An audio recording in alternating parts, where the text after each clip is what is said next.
Capítulo 7. Enraizados na Palavra. Pastor Serapião Júnior, Videira Tampa. Inicio este capítulo relembrando o que realmente faz toda a diferença em nossas vidas. A Bíblia diz em João, capítulo 1, versículo 1 ao verso 12. No princípio, ele era aquele que é a palavra. Ele estava com Deus e era Deus. Contudo, aos que o receberam, aos que creram em seu nome, deu-lhe o direito de se tornarem filhos de Deus. Nesses 31 anos de ministério, 43 anos de vida cristã, tenho aprendido e procurado exercitar diariamente a apropriação da palavra de Deus, que é onde precisamos estar enraizados.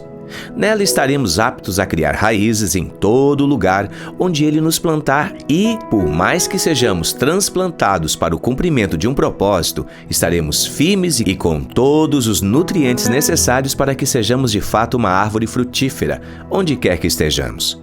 Vou relatar aqui alguns fatos e milagres vividos ao longo destes anos que o Espírito Santo me possibilitou a aprender a respeito de apropriar a palavra. Certa vez, ainda jovem, estávamos em uma reunião de oração onde um homem que estava perturbado por espíritos malignos começou a manifestar. Ele estava totalmente possuído por aqueles demônios que o escravizavam. E eu mais alguns jovens começamos a orar repreendendo aqueles espíritos com toda a fé e ousadia que o Senhor nos dera. Porém, foi quando meu pastor na época me disse: Júnior, declare qualquer texto da Bíblia em seu ouvido. Quando assim o fiz, aqueles demônios cederam e aquele homem foi liberto. Para resumir um pouco e compartilhar com você que está lendo este livro, vou relatar fatos importantes em nossa vida onde pude me apropriar de promessas bíblicas e meu desejo é que sua fé seja fortalecida e o leve a apropriar-se e a enraizar-se na palavra de Deus e assim desfrutar com muito mais intensidade dela. Depois de alguns anos, agora já casado,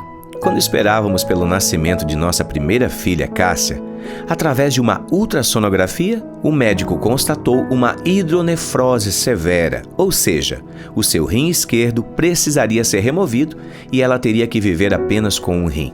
Ali no consultório do urologista, um excelente médico, mas ficamos sabendo que depois que dizia não acreditar em Deus, ele nos disse assim: pai, mãe, a natureza já fez dois para que se um não funcionasse, o outro supriria. Naquele momento me lembro que minha esposa se levantou, olhou para ele e disse: doutor, Deus fez os dois e os dois rins da nossa filha funcionarão perfeitamente.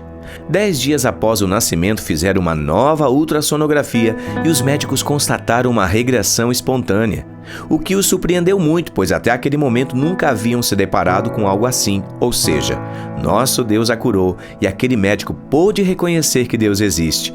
Pôde e quer agir em nós e através de nós, e Ele o faz quando apropriamos de suas promessas.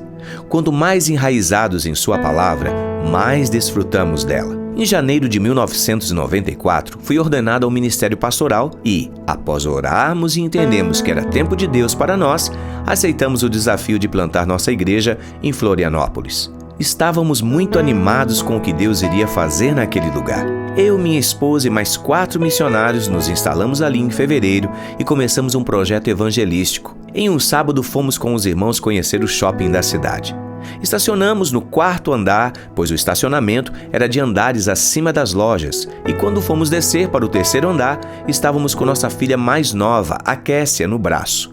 Em um determinado momento, após entrar na escada rolante, ela fez um movimento brusco escorregando do meu braço e caindo no vão da praça central, de uma abertura de 20 metros de granito. Você pode imaginar como nosso coração ficou naquele momento ao ver o nosso bebê caindo sem ter aonde se apoiar daquela altura? Eu e minha esposa descimos aquelas escadas que pareciam nunca acabar, chorando e orando a Deus. Foi quando ouvimos em nosso interior o Senhor nos dizer: declare a palavra.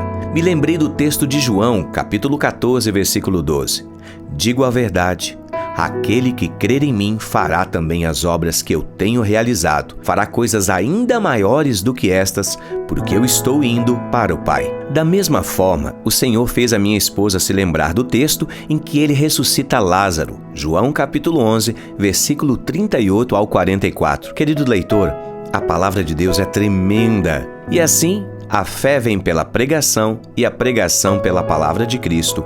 Romanos capítulo 10, versículo 17. Estes textos geraram uma fé em nós de tal forma que quando chegamos no local onde ela estava desfalecida e cercada pelos seguranças do shopping, continuamos orando e declarando a palavra, pois ele havia nos enviado ali com um propósito. Por mais que estivéssemos vivendo o momento mais difícil de nossas vidas, vendo nosso bebê naquela situação, não podíamos deixar que a incredulidade nos abatesse. Precisávamos usar de ousadia e fé na palavra que ele nos fez lembrar. E foi assim que procedemos no momento que o segurança permitiu que impuséssemos as mãos sobre ela. Ela voltou à vida e a glória de Deus pôde ser manifesta naquele lugar.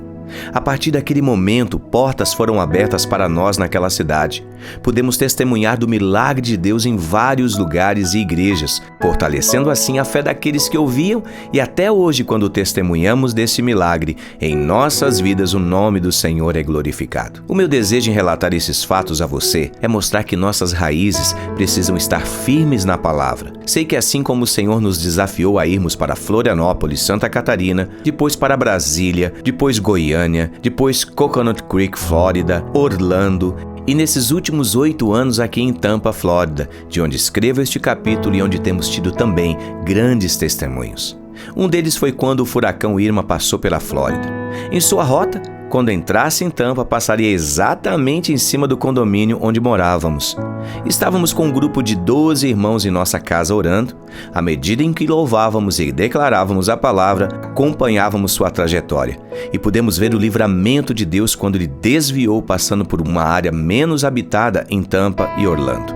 No dia seguinte, quando abrimos as portas, a rua estava repleta de sujeira, algumas árvores caídas e nossa casa intacta. Vivemos literalmente um livramento de Deus. Além disso, durante estes anos aqui em Tampa, tivemos experiências tremendas com Deus, servindo a igreja, e a cada dia vimos o cumprimento da palavra do Senhor em nossas vidas, criando assim raízes de uma obra prevalecente, e continuará levando outros ao conhecimento da palavra e os benefícios de sua prática. Em cada local onde Deus nos plantou, podemos fazer raízes, as quais, a partir do momento em que o Senhor nos transplantou para outros locais, permitiram que os frutos permanecessem e continuassem frutificando. Hoje estamos vivendo um momento em que o Senhor nos está transplantando para outra igreja. Daqui a alguns meses, seremos enviados para Seattle, Washington. Com o coração cheio de expectativas no Senhor, porém sabemos que de fato, de estarmos enraizados em Sua palavra, é que fará a diferença em tudo o que fizermos. Querido leitor, que ao ler estas linhas você se sinta motivado de tal forma a ler, aprender, declarar e viver a palavra de Deus a ponto de não conseguir viver um dia sequer sem meditar nela. Porque a palavra de Deus é viva, é eficaz, é mais cortante do que qualquer espada de 2 gumes e penetra até o ponto de dividir alma e espírito, juntas e medulas, e é apta para discernir os pensamentos e propósitos do coração. Hebreus capítulo 4, versículo 12.